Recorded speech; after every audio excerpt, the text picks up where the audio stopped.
Stop everything right now. I need you to think about someone, not just anyone. Think about the person you showed up for, completely. The one you answered at 2 a.m., the one you rearranged your plans for, the one you defended in rooms they weren't in, the one you worried about when they went quiet, the one you loved in ways you never even said out loud. Got that person in your head? Now tell me, when was the last time they checked on you? Not a reply to your story, not a reaction to something you posted, an actual, deliberate, unprompted reach out, where they thought of you first without you having to make yourself visible. Because I'm willing to bet that right now, as you're sitting with that question, the silence is loud. And that silence, that right there, that's the answer you've been avoiding. This video is not about getting revenge. It's not about cutting people off in anger. This is about something far more powerful than that. This is about what happens when you stop explaining yourself, stop performing, stop chasing, and just go quiet. And in that quiet, watch who you actually were to the people you called yours.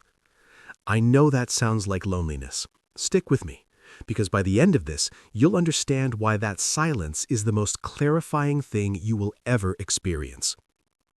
Here's the picture most people never let themselves see clearly. You've been carrying people. Not dramatically, not in any way you could point to and say, look what I did. You've been carrying them quietly. Through your loyalty, your availability, your willingness to always be the one who tries harder. You've felt this before, that specific exhaustion that isn't physical, the kind that lives in your chest at the end of a long day when you realize that nobody asked how you were, not once. You gave, you showed up, you stayed.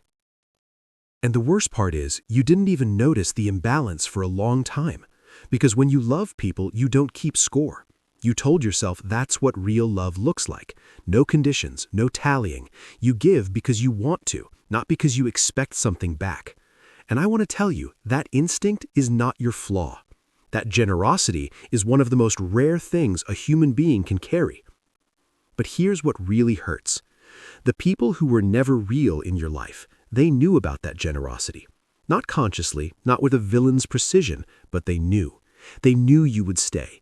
They knew you would explain away their disappearance. They knew you would reach out first.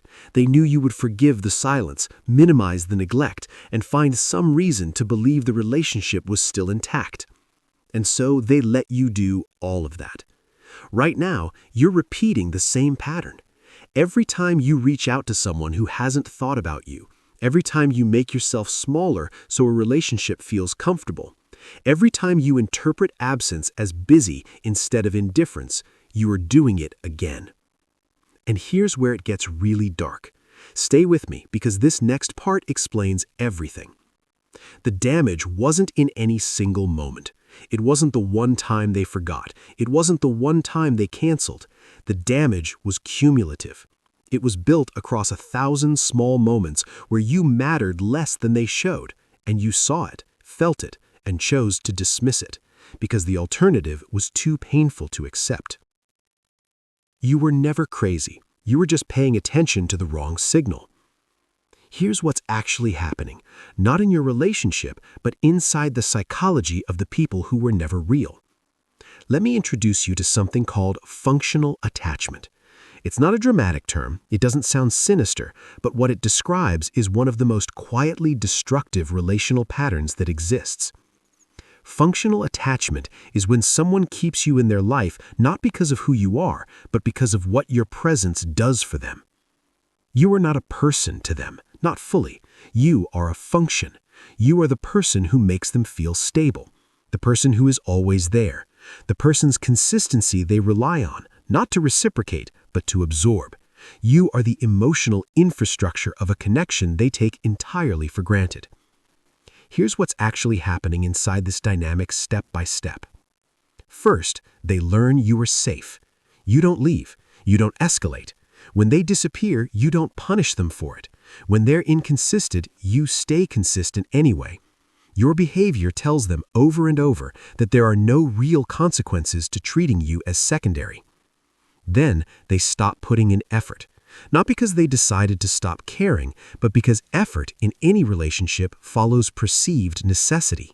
You have made yourself so available, so forgiving, so present that they no longer feel the pull to pursue you.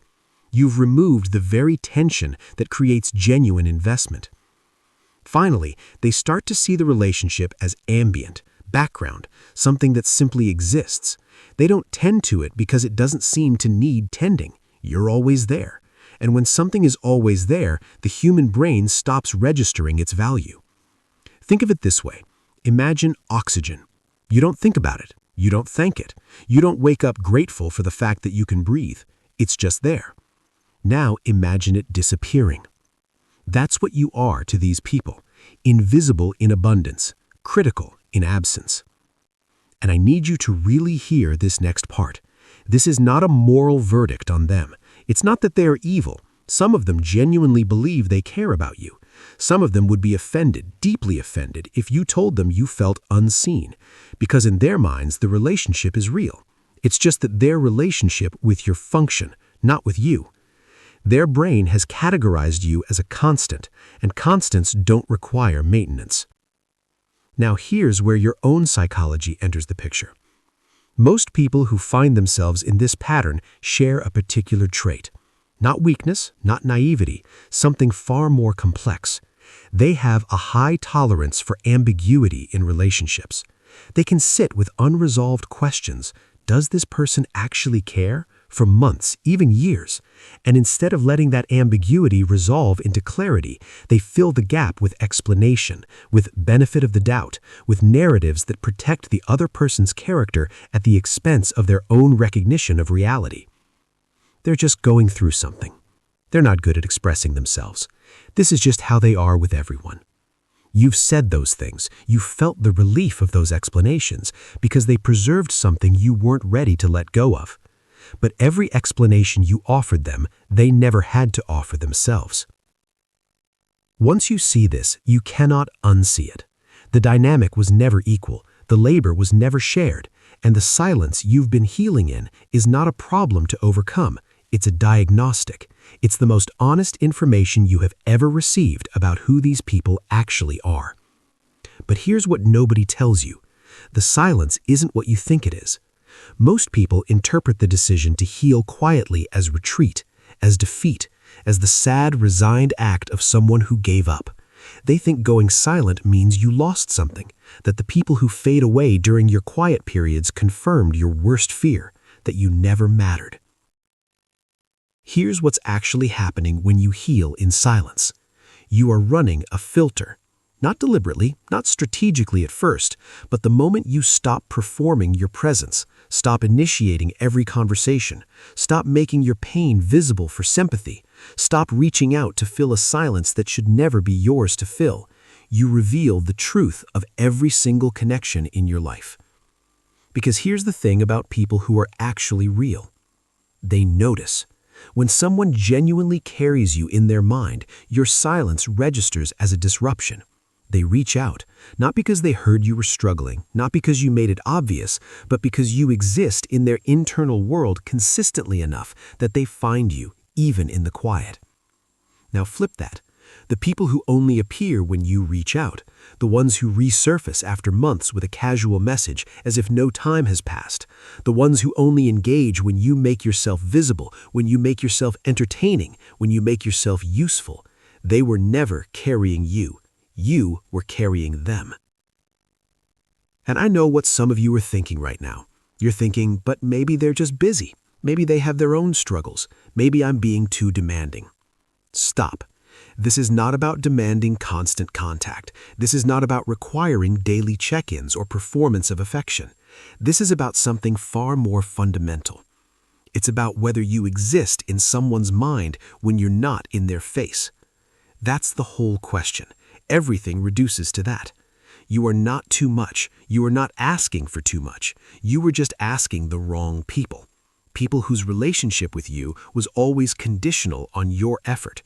You are not broken for having loved them. You are not foolish for having stayed. You had the capacity for something they simply did not have. You are not a victim of deception. You are a person with a high capacity for connection who spent years in relationships that could not meet that capacity.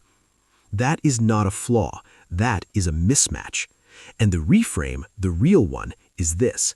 Their inability to hold you is not a verdict on your worth, it is information about their range. Some people simply do not have the emotional range to sustain a real, reciprocal, present relationship.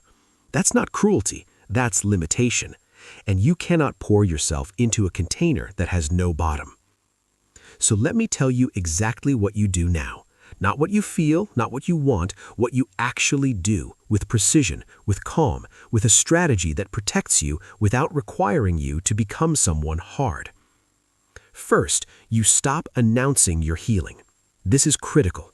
The moment you heal loudly, posting about growth, broadcasting your boundaries, narrating your evolution publicly, you invite the wrong people back in.